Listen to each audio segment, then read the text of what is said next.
Hola a todos, bienvenidos nuevamente al canal. Hoy tenemos algo realmente especial para ustedes, una carta fascinante de Theodore W. Golden, un ex soldado del 7º de Caballería y uno de los últimos hombres en ver al general Custer con vida. Esta carta, escrita en 1904, ofrece un relato de primera mano sobre la famosa batalla de Little Bighorn, un evento que ha sido discutido y debatido durante más de un siglo. Pero antes de sumergirnos en esta historia llena de historia y emociones, no olviden darle like al vídeo y suscribirse al canal para apoyar a nuestra comunidad. Activar la campanita también les asegurará que no se pierdan ninguno de nuestros próximos vídeos. Comencemos. Antes de entrar en los detalles de la carta de Theodore W. Golden, es importante que entendamos el contexto en el que se desarrollaron estos eventos. La batalla de Little Bighorn, también conocida como la última resistencia de Custer, tuvo lugar el 25 y 26 de junio de 1876, en lo que hoy es Montana. Este enfrentamiento fue parte de la Guerra de las Black Hills, un conflicto entre el ejército de los Estados Unidos y las tribus Lakota Sioux, Cheyenne del Norte y Arapaho. La batalla fue un punto culminante en las tensiones entre los nativos americanos y el gobierno de los Estados Unidos, que se habían intensificado a lo largo de décadas debido a la expansión hacia el oeste, la explotación de los recursos naturales y las políticas gubernamentales que desplazaron a las tribus indígenas de sus tierras ancestrales. Las Black Hills, en particular, fueron un territorio sagrado para los Sioux, y cuando se descubrió oro en la región, miles de buscadores invadieron la zona, desafiando los tratados existentes entre el gobierno y las tribus indígenas.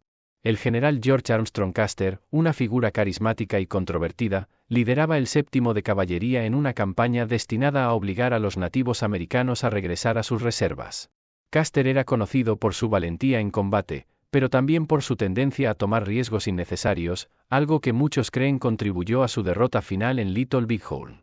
La carta de Theodore W. Golden comienza con un tono humilde y reflexivo. En su correspondencia, fechada en julio y agosto de 1904, Golden responde a una solicitud para compartir sus recuerdos sobre la batalla de Little Bighorn. Aunque reconoce que el paso del tiempo ha desvanecido algunos de sus recuerdos, también siente la responsabilidad de ofrecer un relato fiel de los eventos que presenció. Golden menciona que conoció al general Custer en 1873, cuando se alistó en el 7º de Caballería. Desde ese momento, participó en varias campañas bajo el mando de Custer, excepto en 1875, cuando su tropa fue destinada a los estados del sur. A lo largo de esos años, Golden vio de cerca la personalidad y el liderazgo de Custer, y aunque el general tenía sus defectos, también era admirado por su valentía y su habilidad para inspirar a sus hombres. A principios de 1876, Golden y su regimiento recibieron órdenes de unirse a una expedición contra los Sioux.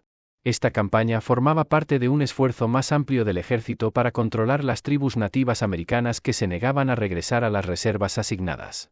En este momento, el gobierno estadounidense había decidido que la única manera de pacificar las tierras del oeste era mediante la fuerza militar, y el 7º de Caballería era una pieza clave en esta estrategia.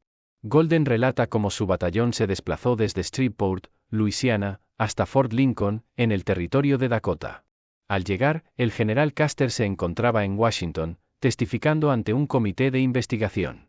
La carrera de Custer en ese momento estaba marcada por la controversia, en parte debido a su testimonio en contra de altos funcionarios del gobierno durante el juicio por corrupción del secretario de guerra, William W. Belknap. Este testimonio no lo había hecho popular en ciertos círculos de poder, y algunos sugieren que esto pudo haber influido en su toma de decisiones durante la campaña. Golden recuerda que los días antes de la batalla estuvieron llenos de tensión y expectación. En su carta describe cómo su batallón, junto con otros regimientos, avanzó hacia el río Yellowstone, donde se prepararon para lo que sería la campaña decisiva contra los Sioux. Una imagen vívida que pinta Golden es la de los hombres en el campamento, observando cada nube de polvo en la distancia, esperando ver señales del comando del mayor Reno, quien había sido enviado en una misión de exploración. El 17 de junio, el general Crook, al mando de una columna de tropas, se enfrentó a los Sioux en la batalla del Rosebud. Aunque Crook reclamó la victoria, la realidad fue que su comando fue detenido y tuvo que retirarse, lo que dejó a Custer y sus hombres sin el apoyo de esa columna en los días posteriores. Esto fue un presagio de lo que vendría, ya que la falta de coordinación y el subestimar la fuerza de los Sioux serían factores clave en el desastre que seguiría. Golden también observa que en esos días previos, el comportamiento de Custer comenzó a cambiar. Mientras que normalmente era un líder confiado y enérgico, ahora parecía más nervioso y agitado.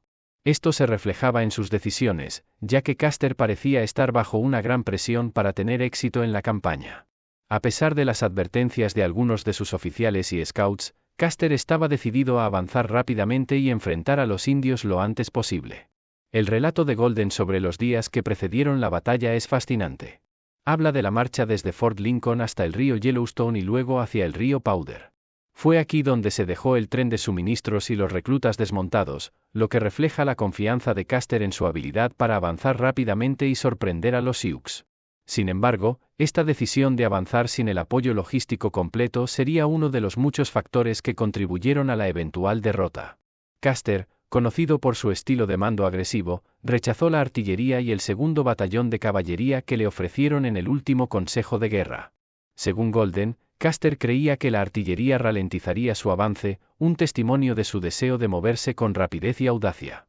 El 22 de junio, Custer desfiló ante los generales Terry y Gibbon antes de partir hacia el rastro descrito por el mayor Reno. Desde este momento, el destino del 7º de caballería estaba sellado. Golden describe cómo el comando siguió el rastro hacia la aldea india, sin realizar los reconocimientos adecuados del terreno ni enviar mensajeros al general Gibbon, a pesar de tener exploradores asignados para esa tarea. En la noche del 24 de junio, el comando de Custer acampó cerca del río Little Bighorn. Fue aquí donde se tomó la decisión crítica de avanzar de noche, algo que, según Golden, formaba parte de una estrategia para engañar a los indios y mantener la sorpresa. Sin embargo, esta marcha nocturna resultó ser un desafío debido al terreno accidentado y la falta de visibilidad. A pesar de todo, Custer estaba decidido a seguir adelante. El relato de Golden toma un tono más sombrío cuando describe el avance final hacia la aldea india. Aunque Custer estaba convencido de que estaba a punto de obtener una gran victoria, algunos de sus scouts, incluidos los Crows y el mestizo Mitch Boyer, expresaron sus dudas. Boyer, en particular, advirtió a Custer que había más indios en el valle de los que su comando podía manejar. Según Golden, Custer desestimó estas advertencias, preguntando a Boyer si tenía miedo de continuar. Boyer respondió que estaba dispuesto a seguir a Custer a donde fuera, pero que si entraban en el valle, ninguno de los dos saldría con vida. Este intercambio es un claro ejemplo de la confianza inquebrantable de Custer en su capacidad para derrotar a los indios, a pesar de las señales de que estaba subestimando a su enemigo. Golden describe cómo el comando de Custer se dividió en varias columnas, con el mayor Reno y el capitán Bentín liderando diferentes partes de la fuerza, mientras Custer avanzaba con 5 tropas hacia el flanco derecho. La batalla en sí fue un caos absoluto. Golden relata cómo, después de varios intentos fallidos de descender al valle, el general Custer decidió avanzar de inmediato. Ordenó a sus tropas que se formaran en línea, mientras él mismo avanzaba hacia un alto pináculo para observar el valle. Según Golden, Custer exclamó que los indios estaban huyendo y que si podían mantener la persecución, podrían permitirse sacrificar la mitad de sus caballos. Esta declaración refleja la urgencia y la confianza de Custer en que la victoria estaba al alcance. Sin embargo, la realidad era muy diferente. Cuando Custer y su comando intentaron descender al valle, se encontraron con una fuerza abrumadora de guerreros Sioux y Cheyenne. Los intentos de Custer de abrirse paso hasta el río fueron rechazados, y pronto quedó claro que estaban atrapados. Golden describe cómo los hombres se vieron obligados a luchar en terreno abierto, sin cobertura adecuada y rodeados por todas partes. El relato de Golden sobre los últimos momentos de la batalla es desgarrador. Describe cómo, mientras el comando de Custer intentaba retirarse, los indios los flanquearon y desataron un fuego intenso. La confusión y el miedo se apoderaron de las tropas, y lo que comenzó como una retirada organizada pronto se convirtió en una estampida caótica. Golden cuenta cómo vio a varios de sus compañeros caer uno a uno, mientras intentaban desesperadamente escapar del campo de batalla. Uno de los momentos más impactantes del relato de Golden es su descripción de la muerte del teniente Hudson. Herido y luchando por mantenerse en pie, Hudson intentó abrirse camino hacia un barranco, pero fue derribado por los indios antes de que pudiera alcanzar la seguridad. Golden también describe cómo el teniente McIntosh, después de haber perdido su caballo, cayó en combate mientras intentaba mantenerse con el comando. Después de la batalla, Golden reflexiona sobre las causas de la derrota. En su carta, identifica 3 factores principales que contribuyeron al desastre. En primer lugar, la decisión de dividir el comando en varias columnas dispersas sin un conocimiento preciso de la ubicación y la fuerza del enemigo resultó en una falta crítica de apoyo mutuo. Esta fragmentación del mando significó que cuando Custer se enfrentó a los indios, estaba completamente aislado y sin refuerzos. En segundo lugar, la llegada prematura de Custer a la escena, casi 24 horas antes de lo previsto, fue perjudicial. Esto no solo significó que los otros comandos no estaban en posición de apoyarlo, sino que también permitió que los indios concentraran sus fuerzas contra él. Finalmente, Golden señala que la pérdida de caballos y el exceso de municiones también jugaron un papel importante en la derrota. Sin suficientes caballos para maniobrar y con las tropas agotando rápidamente sus municiones, el comando de Custer se vio incapaz de resistir el ataque masivo de los indios. Golden también ofrece una reflexión sobre la personalidad de Custer. Aunque lo describe como un líder valiente, también sugiere que su imprudencia y su tendencia a tomar riesgos innecesarios fueron factores que contribuyeron a su derrota. Golden cree que Custer, en parte, estaba motivado por un deseo de redimirse a los ojos del público y del presidente, después de haber sido desairado por el gobierno en los años anteriores.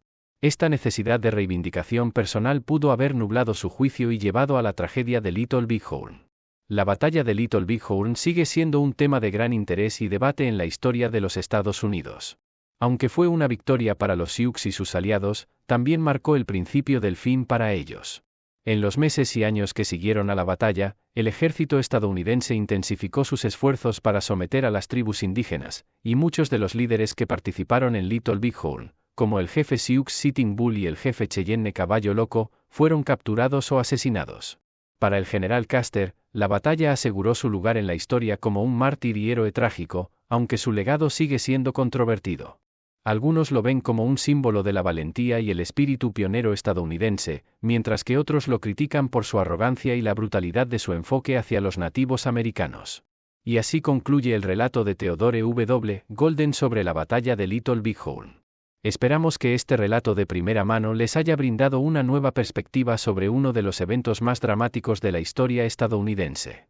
La historia de Custer y sus hombres es una mezcla de valentía, tragedia y lecciones no aprendidas, y sigue resonando hasta el día de hoy. Gracias por acompañarnos en este viaje a través del tiempo. No olviden suscribirse al canal, darle like a este vídeo y compartir sus pensamientos en los comentarios.